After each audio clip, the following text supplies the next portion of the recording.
sudah masuk ke akun Instagram CNBC Indonesia dari Brigade Muslim. Di balik Amerika minta data warga Indonesia ada misi Mossad dan Pentagon. Hati-hati Pak Presiden Prabowo. Apa sih Mossad Pentagon ini? Kemana sih arahnya? Coba Mas Dewi atau Mbak Sefty? Mbak Sefty deh. Kalau menurut saya sih wajar kekhawatiran itu ada sih dari masyarakat Indonesia. Kita bacanya sebagai kekhawatiran aja gitu kan ya.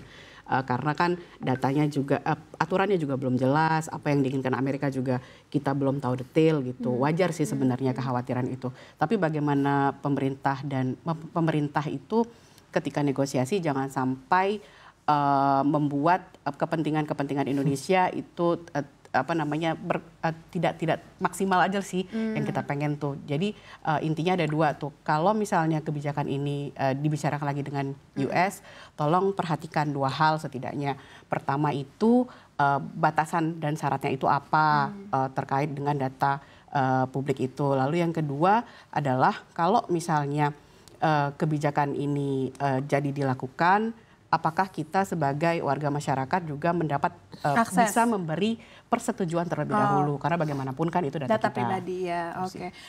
Aku pengen tahu deh, ketika hal ini sudah dilakukan gitu ya, tahu-tahu ada kesalahan nih, walaupun hukumnya sudah diselaraskan, peraturannya, regulasinya, apapun lah itu sudah diselaraskan antara Indonesia dan Amerika Serikat. Once terjadi kesalahan, kekeliruan, kebocoran data, siapa yang akan bertanggung jawab? Nah, itu sebenarnya udah diatur secara komprehensif di Undang-Undang Pelindungan Data Pribadi yang Indonesia itu punya dan Amerika belum punya. Itu pertama. Di situ diatur secara spesifik.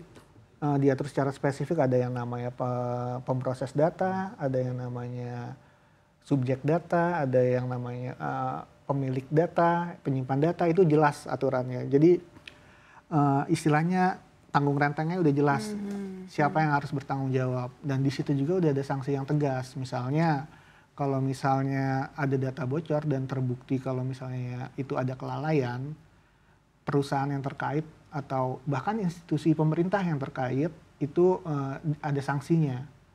Kalau misalnya pemerintah itu sanksinya bukan ekonomi, tapi kalau misalnya perusahaan itu sanksinya bisa biaya, denda dan sebagainya. Dendanya itu nyampe 15% dari revenue per tahun. Pendapatan kotor malah, bukan pendapatan bersih. Jadi besar banget dendanya itu. Artinya itu sangat keras undang-undang itu. Oke, dan itu artinya ketika ada sanksi, karena itu data kita, artinya hukum kita yang berlaku?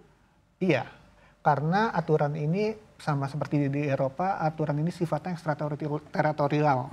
Jadi misalnya pun perusahaan yang bersalah ada di luar negeri, dia harus tetap ikut aturan ini. Begitu juga kalau misalnya ada orang luar negeri, terus yang bersalah perusahaan Indonesia, perusahaan itu juga tetap kena. Gitu. Oke, dipahami. Kita masuk nih ke komen berikutnya ya.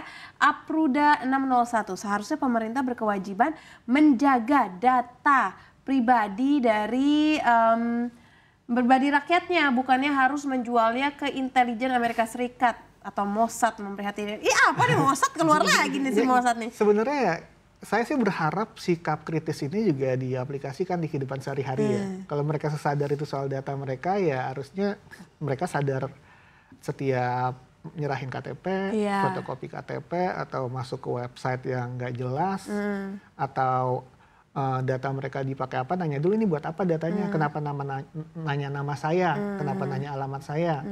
Kenapa Pak RT kok tiba-tiba nanya kerjaan saya apa hubungannya, nggak ada hubungannya dengan aktivitas RT RW gitu. Itu ya sebenarnya saya harap ya sikap kritis ini juga cuma untuk rame-ramean juga di sehari-hari juga diterapkan. Ya, jadi jangan cuma kritis sama pemerintah doang ya, tapi ke samping-samping kita, kanan kiri kita, kegiatan kita juga harus kritis.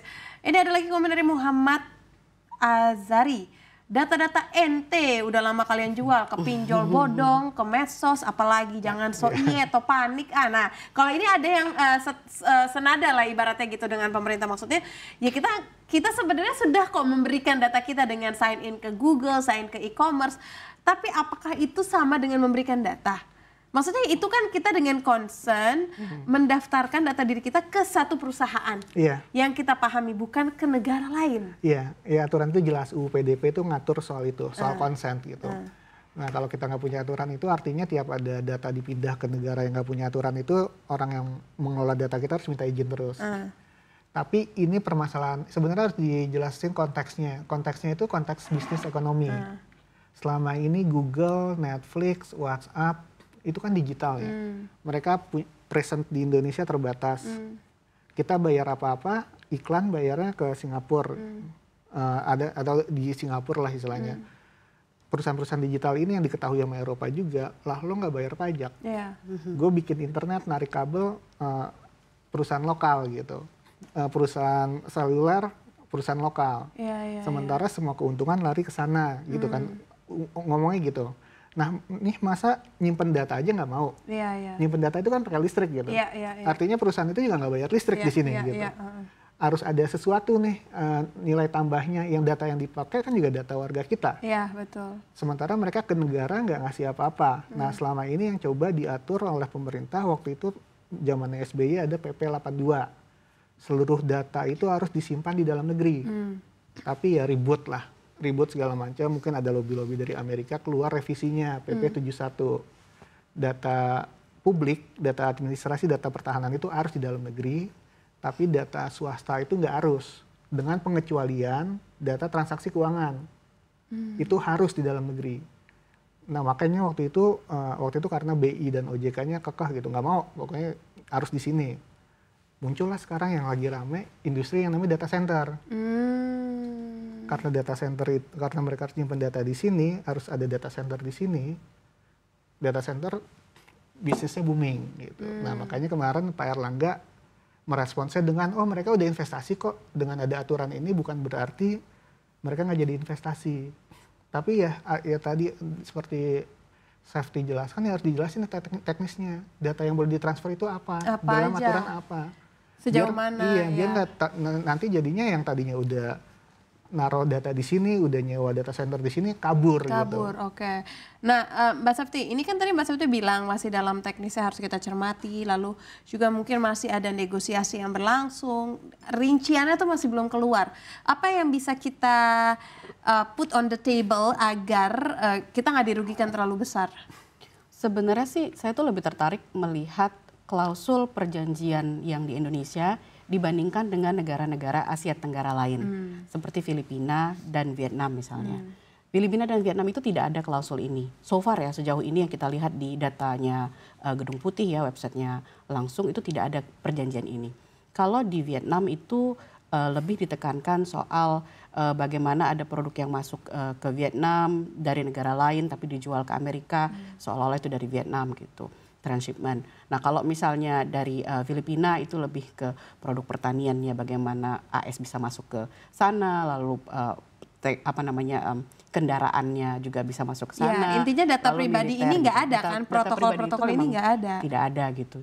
Jadi memang sepertinya sih Amerika itu seolah membaca case per case.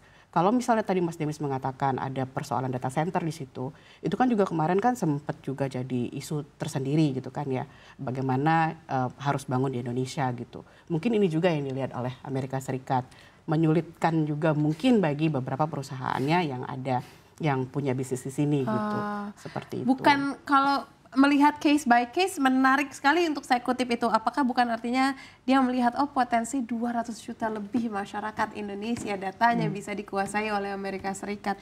Itu artinya, juga jadi salah satu hal yang terpersit juga di benak kita di redaksi gitu. Bisa saja ini menjadi cara untuk menguasai pasar baru seperti contohnya gitu.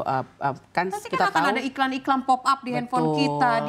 Karena kan kalau kita paham, kalau kita melihat kan kebanyakan barang Amerika yang kesini apa sih? Kebanyakan energi atau produk pertanian, ya kan? Bukan produk-produk manufaktur, bukan produk-produk seperti baju, alas kaki atau yang bisa langsung dipakai gitu kan ya.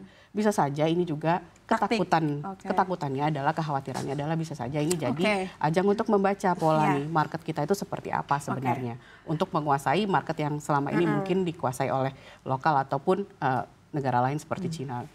Saya terakhir ke Mas Demis. Apa untungnya untuk Indonesia data pribadi kita dikelola oleh perusahaan-perusahaan yang memang berinvestasi di Indonesia? Kan katanya ada 3 perusahaan yang akan mengelola data ini. Apa untungnya untuk kita? Ya sebenarnya karena yang kita pakai juga produknya mereka ya.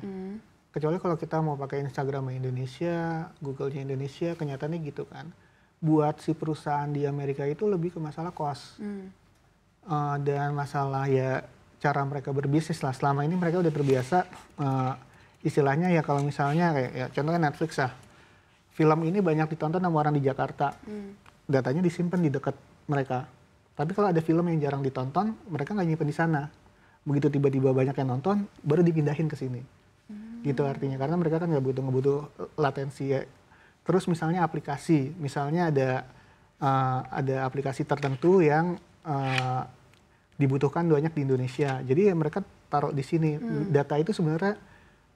Data itu bergerak bebas lah gitu istilahnya. Jadi mereka ya kapasitas yang kosong di mana mereka isi di sana. Walaupun sebenarnya di Indonesia itu kan sudah sangat bersaing ya. Artinya untungnya apa untuk kita? Untuk negara kita? Untungnya buat negara kita ya pajak. Terus mereka bayar listrik di atas harga subsidi loh. Oh. Di atas harga subsidi. Si perusahaan ini? Iya, perusahaan-perusahaan ini. Dan sebenarnya ya paling intinya ya biar ada kontribusinya lah mereka ke kita. Selama ini nggak ada kan. Jadi ya ini jadi kontribusi aja berarti. Siapapun iya. negara juga bisa berkontribusi kan sebenarnya. Iya, tapi kalau mereka punya aktivitas ekonomi, uang kita larinya ke sana semua, tapi nggak balik ke negara atau ke kita. Oh, di situ. Untuk bangun infrastruktur gimana? Jadi ya ini kan negosiasi ya. Jadi ada ya sebenarnya yang ngutip sedikit petua Kang Hendra yang katanya kalau misalnya kalau nggak mau ditinggalkan, cara terbaik adalah meninggalkan duluan. Oh, mungkin negosiasi ini harus juga merefleksikan itu. Jangan kita nyerah begitu aja. Ya, kalau nggak mau ditinggalkan, lebih baik meninggalkan duluan. Tapi gitu sebenarnya sih ini sih yang saya tuh sebenarnya menunggu selain soal data center, saya tuh menunggu benarkah tarif kita bisa turun di bawah 19%. Di bawah 19% untuk beberapa produk yang Amerika nggak punya. Kayak CPO, kayak sawit gitu, kayak kakao itu kan mereka nggak punya. Ini belum jelas gitu, ya terkait ini. Jelas. Saya sih berharap sih ada angin segar seperti EU CEPA kemarin kan tiba-tiba tarif sawit 0 gitu kan. Itu kan juga bisa membantu dalam negeri gitu sih. Iya, kita akan nantikan seperti apa deh. Semoga tidak terlalu lama ya, karena setiap kita berdiskusi pasti ada aja yang follow up question yang masih belum bisa terjawab karena memang secara teknis kejelasan juga semuanya belum keluar. Tapi kita akan nantikan seperti apa nantinya dari pemerintah.